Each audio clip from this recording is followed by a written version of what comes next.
Au nom du Père et du Fils et du Saint-Esprit. Amen. Grande joie d'être là avec vous en ce vendredi 17 septembre. Et chaque vendredi, c'est une journée de jeûne, de prière, d'intercession pour le monde, pour toutes les personnes qui souffrent, même celles que nous ne connaissons pas, mais nous pouvons toujours offrir nos petits sacrifices pour les personnes, pour les chrétiens, beaucoup de chrétiens qui en ce moment souffrent, qui sont persécutés, des malades, des personnes que nous connaissons, encore cette pandémie partout dans le monde, nous pouvons bien porter toutes ces âmes dans notre prière, dans notre offrande. D'accord? Et voilà, aujourd'hui, la première lecture, c'est 1 Timothée, chapitre 6, qui nous dit ceci. Voilà ce que tu dois enseigner et recommander. Si quelqu'un enseigne autre chose et ne reste pas attaché à des saintes paroles, celles de notre Seigneur Jésus-Christ, et à la doctrine conforme à la piété, c'est un être aveuglé par l'orgueil, un ignorant, en mal des questions, ocieuse et des querelles, des mots. De là viennent l'envie, la discorde, les outrages, les soupçons malveillants, les disputes interminables, des gens à l'esprit corrompu, privés de la vérité, aux yeux de qui la piété est une source de profit. Profitable, oui, la piété l'est grandement pour qui se contente de ce qu'il a, car nous n'avons rien apporté dans le monde, et de même nous n'en pouvons rien emporter. Lorsque donc que nous avons nourriture et vêtements, sachons être satisfaits. Quant à ceux qui veulent amasser des richesses, ils tombent dans la tentation, dans les pièges, dans une foule de convoitises insensées, et la funeste qui plonge les hommes dans la ruine et la perdition. Car la racine de tous les maux, c'est l'amour de l'argent. Pour s'y être livrés, certains se sont égarés loin de la foi et se sont transpercés l'âme de tourments sans nombre. Pour toi, homme de Dieu, fuis tout cela. Poursuis la justice, la piété, la foi, la charité, la constance, la douceur. Combat le bon combat de la foi. Conquiert la vie éternelle à laquelle tu as été appelé et en vue de laquelle tu as fait ta belle profession de foi en présence de nombreux témoins. C'est toujours Paul qui parle à Timothée, son fils Timothée, jeune, un jeune homme. Et ici, aujourd'hui, il dit, voilà ce que tu dois enseigner et recommander. C'est beau, il reçoit l'enseignement. Timothée reçoit l'enseignement de Paul.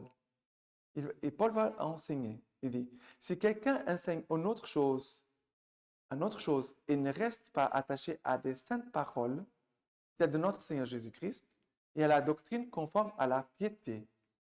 Ça veut dire, attache-toi à la parole de Dieu, et aussi à l'enseignement de l'Église. C'est cela que Paul est en train d'enseigner Timothée. Il dit, sinon, il va être un être aveuglé par l'orgueil, un ignorant de mal des questions. Il dit, il va être aveuglé par l'orgueil, un ignorant en mal des questions. Si on ne s'attache pas à la doctrine de l'Église et à la parole de Dieu, on va dire n'importe quoi. En fait, c'est cela que Paul est en train d'enseigner. Il va dire, il va tomber dans ces questions ocieuses, va tomber dans l'ociosité, des querelles, des mots. Il dit, de là viennent l'envie, la discorde, les outrages, les soupçons malveillants, les disputes interminables des gens à l'esprit corrompu, privés de la vérité, aux yeux de qui la piété est une source de profit. Voilà, il va dire, il y a des gens qui vont prendre la parole de Dieu, ils vont vouloir la manipuler pour attirer les gens, pour en tirer du profit pour eux. C'est ça qu'on voit avec beaucoup d'églises, des réveils. Pardonnez-moi, mais il y a beaucoup d'églises aujourd'hui qui cherchent l'argent, cherchent à faire de l'argent. Et tout le temps, il y a des églises nouvelles qui s'ouvrent, qui commencent, mais c'est une question d'argent. C'est une question d'argent. Et ici, il dit que c'est une source de profit. Voilà. Et après, il va dire, Profitable, oui, est la piété, être un homme pieux, être un homme fidèle à Dieu, à la parole de Dieu, à l'enseignement de l'Église, au pape, à nos évêques. Oui, il dit, profitable, oui, la piété l'est grandement. Et aussi, il parle de cette piété de la personne qui est contente de ce qu'elle a, de ce qu'elle est, qui n'est pas envieux. Alors, la piété pour suivre l'enseignement du pape, des évêques, de l'Église en fait, mais aussi de la parole de Dieu, et aussi d'être content de ce qu'il a. Et après, on va dire comme ça, la racine de tous les maux, c'est l'amour de l'argent. La convoitise, ici il parle de la convoitise qui plonge les hommes dans la ruine et la perdition. La convoitise. Il dit que l'amour de l'argent, c'est la racine de tous les maux.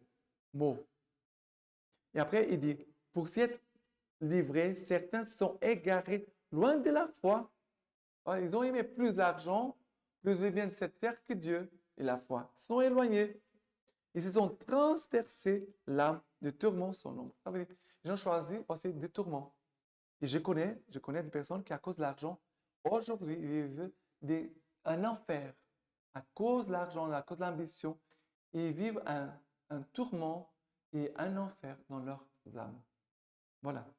Maintenant, par rapport au psaume d'aujourd'hui, c'est le psaume 111. Le psaume 111.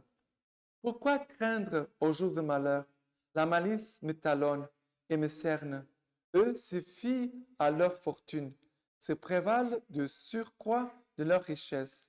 Mais l'homme ne peut acheter son rachat, ni payer à Dieu sa rançon. Il est coûteux, le rachat de son âme, et il manquera toujours pour que l'homme survive et jamais ne voit la fosse. Ne crains pas quand l'homme s'enrichit, quand s'accroît la gloire de sa maison. À sa mort, il n'en peut rien emporter. Avec lui ne descend pas sa gloire. Son âme qui quand sa vie, il bénissait, et l'on te loue d'avoir pris soin de toi. Ira rejoindre la lignée de ses pères, qui plus jamais ne verront la lumière. Ici, regarde, il parle, pourquoi craindre au jour du malheur? La malice me talonne et me cerne. Eux se fient à leur fortune, se prévalent du surcroît de leur richesse. La personne s'appuie sur quoi? Sur leur fortune, sur leur richesse. C'est cela le problème. La personne qui a des richesses, elle doit veiller, sinon elle va commencer à mettre sa confiance dans l'argent. Elle ne va pas se confier à Dieu. De qui elle doit dépendre? Nous devons dépendre de Dieu. Même si j'ai de quoi manger, de quoi m'habiller, j'ai un toit, une maison, mais je ne peux pas m'appuyer, mettre ma confiance dans les biens de ce monde. Je dois mettre ma confiance en Dieu et Dieu seul. Parce que tout ce que j'ai aujourd'hui, tout ce que tu as aujourd'hui, on peut tout perdre demain. Et en coup, on se trouve sans rien. Et après, si tu n'as pas nourri une vie de confiance en Dieu, de dépendance de Dieu, une sainte dépendance de Dieu, et celui qui vit une sainte dépendance de Dieu, il vit soumis à Dieu, à l'écoute de Dieu, pour ne pas se faire avoir à cause de ses biens. Il dit, mais l'homme ne peut acheter son rachat, ni payer à Dieu sa rançon. Il est coûteux le rachat de son âme. Il en manquera toujours pour que l'homme survive et jamais ne voit la fosse.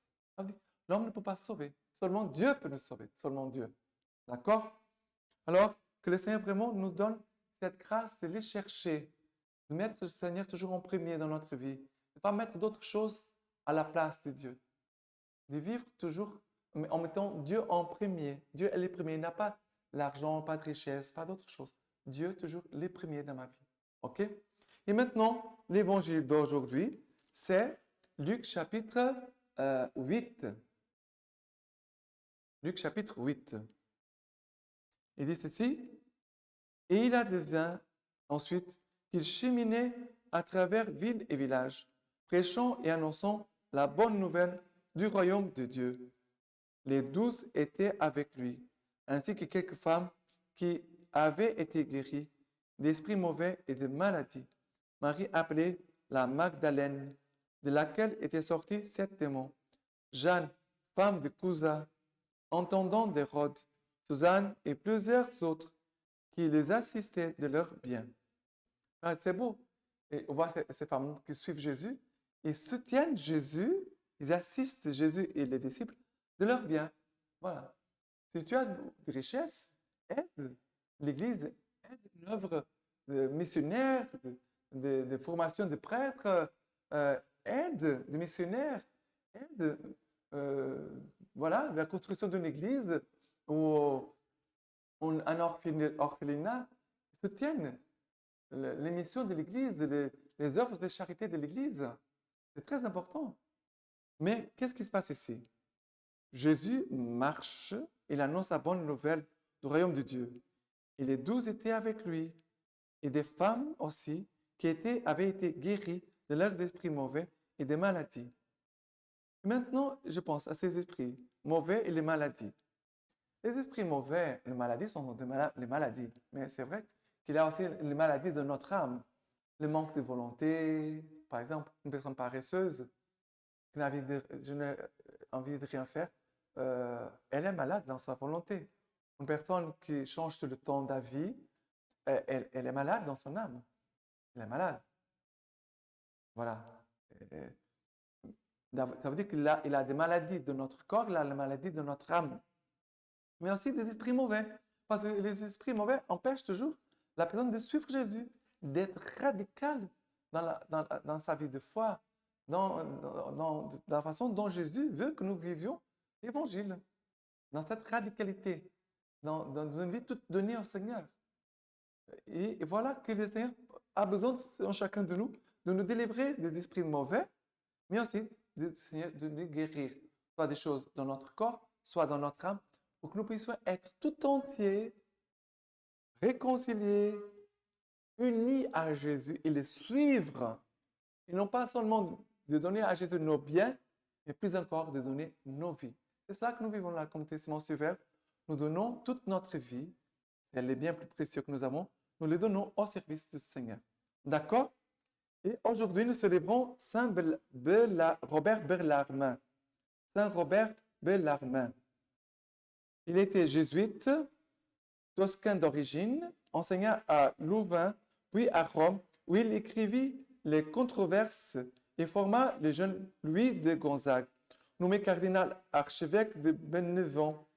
Le professeur se révèle parfaitement doué pour l'action pastorale, mais il dut revenir à Rome comme conseiller du pape. Voilà, un homme qui est devenu conseiller du pape. Il dit ceci. Le thème, c'est la montée de l'âme vers Dieu. Seigneur, tu es doux et indulgent, plein de miséricorde. Et comment est-il ton joug?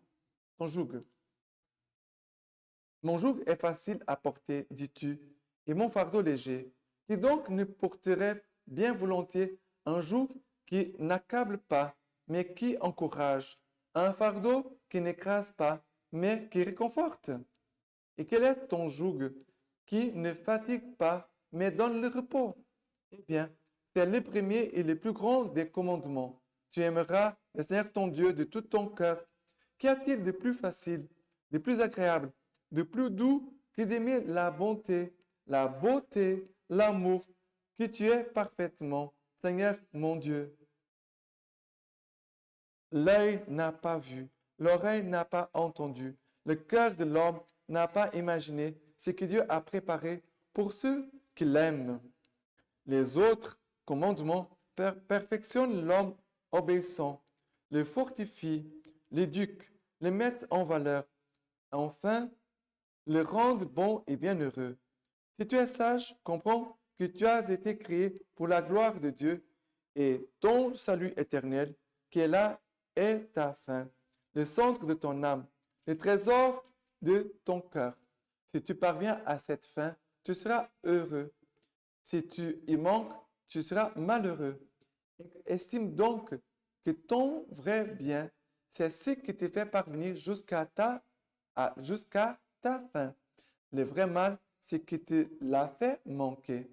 Succès et échec, richesse et indigence, santé et maladie, honneur et ignominie, vie et mort, les sages ne doivent ni rechercher les choses pour elles-mêmes, ni les fuir pour elles-mêmes. Si elles contribuent à la gloire de Dieu et à son éternelle félicité, elles sont bonnes et il faut les rechercher. Si elles y font obstacle, elles sont mauvaises et il faut les fuir. Il faut les fuir. D'accord? Maintenant, je vous laisse la bénédiction par les mains toutes pures de la Vierge Marie. Dieu Tout-Puissant vous bénisse et vous garde, le Père, le Fils et le Saint-Esprit. Amen.